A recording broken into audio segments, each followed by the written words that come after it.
Habari, bila shaka hujambo. Karibu tena kutazama channel hii ya Biomedia. Mambo mazuri yanayokuwa hapa kila wakati kwa ajili yako. Muhimu zaidi ama la msingi ni kuhakikisha wewe mtazamaji wetu, mfuatiliaji, mwanafamilia, unahabarika. Unajua mambo mbalimbali ambayo yanaendelea katika taifa letu la Tanzania, hususan kwa wasanii wetu wa hapa Bongo. Bana, leo tuko na story ambayo inamhusisha mwanadada Mange. Ametoboa siri kwamba bwana mkubwa Diamond Platnumz, Simba la Masimba Dangote, anakabiliwa na kesi ya kifungo miaka 7 au alipe naira milioni 1. Haya, mambo iko vipi? Nikueleze, umesubscribe kama bado, gusa alama ya kengele, alafu nikusanue. Mimi ni Official Rose D. Ukiniita hivyo unakuwa umeua. Sasa kupitia akaunti ya mwanadada Mange Kimambi, ametoboa siri hii inayomhusu Diamond Platnumz, siri ya kesi ambayo inamkabili mkurugenzi wa Wasafi Media bwana mkubwa Diamond Platnumz, kuwa anadaiwa naira milioni 1 au atumikie jela miaka 7. Kwa upande wa Mange sasa, kwa vile Diamond ni adui yake mkubwa tena wa siku nyingi, kiukweli amefurahi sana.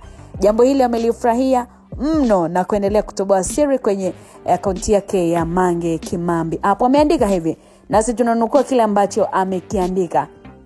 Sasa kupitia akaunti yake ameandika hivi: katika kile kilichotarajiwa kuwa usiku wa furaha na shangwe, sherehe na ya harusi ya msanii maarufu wa Bongo Flava Jux, sasa imegeuka kuwa gumzo la kimataifa baada ya kitendo kimoja cha Diamond Platnumz kuchochea mijadala mikali mitandaoni na hata kuvutia jicho la wataalamu wa sheria. Katika tukio hilo lililofanyika jijini Lagos, Nigeria, Diamond Platnumz alionekana akitoa kiasi kikubwa cha fedha taslim kwa baadhi ya askari waliokuwa sehemu ya usalama wa hafla hiyo, tukio ambalo lilinaswa na kamera na kusambazwa kwa kasi sana kwenye mitandao ya kijamii. Ingawa kwa mashabiki wengi ilikuwa ni ishara ya ukarimu, heshima au tipsi, kwa mujibu wa sheria sasa za Nigeria, hali hiyo inaweza kutafsiriwa kama kitendo cha kutoa hongo kwa maafisa wa umma, kwa maana ya kutoa rushwa nyie.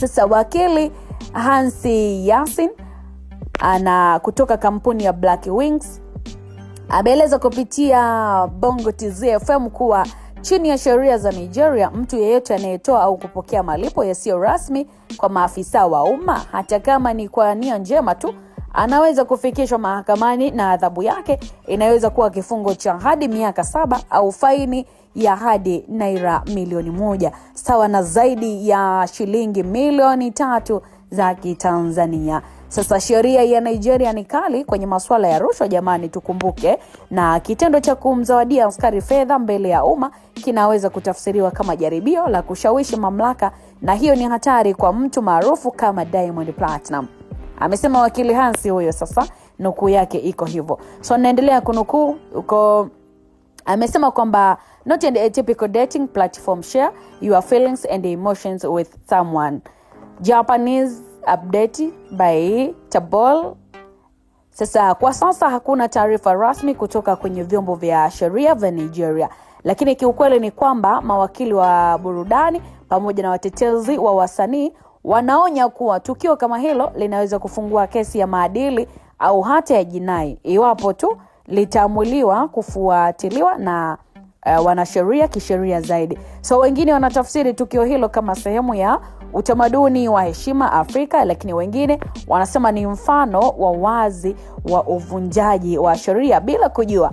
Na mashabiki pamoja na watetezi wa Diamond Platnumz wamejitokeza kwa wingi sana kumtetea, wakisisitiza kuwa kitendo hicho kilifanywa kwa moyo wa upendo na si kwa nia yoyote mbaya, na kwamba ni kawaida katika tamaduni nyingi kuna kuwazawadia askari au walinzi kama ishara tu ya kuwashukuru kwa kazi ambayo wameifanya. Sasa wakati hayo yote yakiendelea, mjadala umebaki kuwa wazi. Je, mtu maarufu anapaswa kuwa makini zaidi anapokuwa nchi za kigeni? Na je, sheria za kimataifa zina nafasi gani dhidi ya mila pamoja na desturi ambazo zinatofautiana kati ya taifa moja na taifa jingine, kwa maana kwamba zinatofautiana kimataifa? Sasa amefurahi sana mwanadada Mange Kimambi kupitia hili ambalo linaendelea, kwamba inawezekana Diamond Platnumz akakabiliwa na kifungo cha hadi miaka 7 jela ama kulipishwa naira hadi milioni 1. Kisa tu kile ambacho amekifanya kule nchini Nigeria cha kuzawadia maafisa usalama kiasi cha fedha kadhaa ambazo zilikuwa nyingi kiukweli. Wenyewe kule wametafsiri kama ni utoaji wa rushwa na mambo kama hayo, lakini kiukweli kwa Diamond Platinum kwa vile amezoea mambo ya bongo bwana, ameona kama alikuwa yeye anafanya jambo jema tu la upendo na mambo kama hayo. Kwa upande wako na lipo la kuzungumza wewe, hili umelipokeaje kama shabiki wa Diamond Platinum, kama mtu ambaye unamfahamu Diamond Platinum, unalipo la kuzungumza kwa hii kesi ambayo inamkabili? Hatima itakuwa ni nini? Ikiwa kwa mwanadada Mange yeye amefurahi, sasa tunajua yeye na Diamond ni paka na panya, hawapatani hata kidogo, hivyo ameonekana kufurahishwa na hili ambalo limetokea. Wewe kwa upande wako umelipokea vipi? Achilia comment yako hapo, tuko tunapitia vyema kabisa. Hii ni Biomedia Channel, tufuatilie Instagram, TikTok pamoja na Facebook kwa habari nyingi na za kila wakati.